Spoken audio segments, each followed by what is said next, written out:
আজকে যে সংকট তৈরি হয়েছে, এই সংকট সত্যিকার অর্থে তৈরি করেছেন বর্তমান অন্তর্বর্তীকালীন সরকার এবং তাদের যে আপনার কমিটিটা তৈরি করেছিলেন অর্থাৎ রিফর্মস কমিশন। এই কমিশন দীর্ঘ প্রায় 1 বছর বা 8 মাস 9 মাস তারা এই কমিশনের ঐক্যমত্য কমিশনে তারা আলোচনা করেছেন ঐক্যমতের বিভিন্ন বিশ্ব সংস্কারের বিভিন্ন বিষয়গুলো নিয়ে। প্রায় অনেকগুলো বিষয়ে একমত হয়েছেন, কয়েকটা বিষয়ে আমরা একমত হতে পারিনি, সে বিষয়গুলো আমরা নোট টু ডিসেন্ট দিয়েছিলাম। অর্থাৎ আমাদের এখানে মতভেদ থাকলেও আমরা মূল যে সনদ সে সনদে আমরা স্বাক্ষর করেছি। এটাই নিয়ম এবং এটাই আপনার নিয়ম যে আমরা যখন ইলেকশনে যাব ম্যানিফেস্টোতে এই বিষয়গুলো থাকবে। জনগণ যদি আমাদের ভোট দেয় তাহলে আমরা সেই বিষয়গুলো আবার সামনে নিয়ে আসবো, সেগুলো আমরা পার্লামেন্টে পাশ করে আমরা সেটাকেই দেশের যে পরিবর্তন সেই পরিবর্তনটা নিয়ে আসবো। আর জনগণ ভোট না দেয় তাহলে সেটা বাদ হয়ে যাবে, আবার সেটা আসবে। যখন সাবমিট করা হলো, বৃষ্টি হচ্ছিল, মনে আছে আমরা সনদ স্বাক্ষর 17 তারিখে, সেই দিন বৃষ্টি হচ্ছিল, তার আগে আবার গোলযোগও হয়ে গিয়েছে, সব কিছু লণ্ডভণ্ড হয়ে গিয়েছিল। সেটাকে আবার ঠিকঠাক করে আমরা সমস্ত রাজনৈতিক দলগুলো যখন একমত হয়ে সেখানে স্বাক্ষর করলাম, বৃষ্টির মধ্যে ছাতা পড়ছিল, ছাতা ধরে দেখা গেল যখন এটা ওনারা উপস্থাপন করলেন অন্তর্বর্তীকালীন সরকারের প্রধান উপদেষ্টার কাছে, সেটা অনেক পার্থক্য। বিশেষ করে আমরা যে নোট অফ ডিসেন্টগুলো দিয়েছিলাম সেগুলো উল্লেখ করা হয়। সেই জন্য আমরা বলেছি যে it's a breach of trust, এটা হচ্ছে একটা আস্থা যে আমরা লিখেছিলাম, সেই আস্থাটা বিশ্বাসযোগ্যতা তারা এখানে বিশ্বাসঘাতকতা করেছেন, জনগণের সঙ্গে প্রতারণা করেছেন, যেটা আমরা তাদের কাছ থেকে আশা করিনি। আজকে প্রশ্ন উঠেছে যেটা আপনারা বলেছেন বিভিন্নভাবে, আমরা একটা কথা খুব পরিষ্কার করে বলতে চাই, বিএনপি সংস্কারের দল। বিএনপির জন্ম হয়েছে সংস্কারের মধ্য দিয়ে। বিএনপি 79-এ বিএনপি তৈরি হয়েছিল, শহীদ প্রেসিডেন্ট জিয়াউর রহমান তখন এই বিএনপি প্রতিষ্ঠা করেছিলেন। একদলীয় শাসন ব্যবস্থা থেকে বহুদলীয় গণতন্ত্রে বিএনপি সেটাকে নিয়ে এসেছিল, অর্থাৎ শহীদ জিয়াউর রহমান নিয়ে এসেছিলেন। সমস্ত পত্র পত্রিকাগুলো বন্ধ ছিল, সেগুলো সমস্ত খুলে দেওয়া হয়েছিল।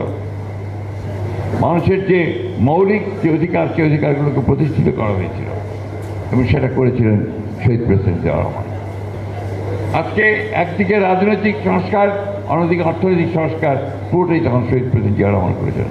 পরবর্তীকালে দেশনেত্রী Begum Khaleda Zia presidential form of government থেকে পার্লামেন্টারি ফর্ম অফ গভর্নমেন্টে ফিরে গেছেন।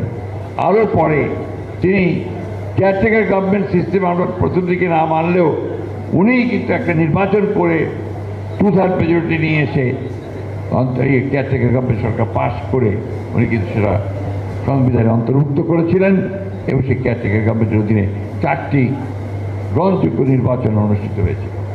সুতরাং বিএনপি সংস্কার চায় না এই কথা যারা বলে, তারা পুরোপুরি জাতির সামনে জাতিকে বিভ্রান্ত করবার জন্য বলে। বিএনপি অবশ্যই সংস্কার চায়। 2016 সালে বিএনপি ভিশন 2030 দিয়েছে সংস্কারের জন্য। বিএনপি সমস্ত রাজনৈতিক দলগুলোর সঙ্গে কথা বলে, আগে 10 দফা ছিল, 27 দফা, তারপর 31 দফা দিয়েছে আপনার এই সংস্কারের জন্য। সুতরাং এই কথা বলে মানুষকে বিভ্রান্ত করতে চায় যে বিএনপি সংস্কার চায় না। আমরা সংস্কার চাই, সংস্কার করেছি। আমরা প্রত্যেকটা সভায় যেগুলো আপনার আলোচনা হয়েছে সেই সভায় উপস্থিত থেকেছি এবং শেষ পর্যন্ত সনদে স্বাক্ষর করেছি। তো আমরা কোনো বিক্রয় করিনি, আমরা কোনো বিভ্রান্ত করিনি। বিভ্রান্ত এবং বিট্রিয়াল যদি আসে এই ঐক্যমত্য কমিশনে যারা দায়িত্বে আছেন তাদের কাছ থেকে এসেছে। সুতরাং এ ব্যাপারে আমাদের বক্তব্য খুব পরিষ্কার যে আমরা অবশ্যই যে সংস্কারগুলো আমরা একমত হয়েছি সেই সংস্কারগুলো অবশ্যই আমরা একমত হব আছি এবং সামনে ভবিষ্যতের দিনে সেগুলি আমরা ইমপ্লিমেন্ট করবো যদি আমরা ক্ষমতায় আসি। এবং আমরা যেগুলো পারিনি সেগুলো আমাদের ম্যানিফেস্টোতে নিয়ে এসে সেটা আমরা করব।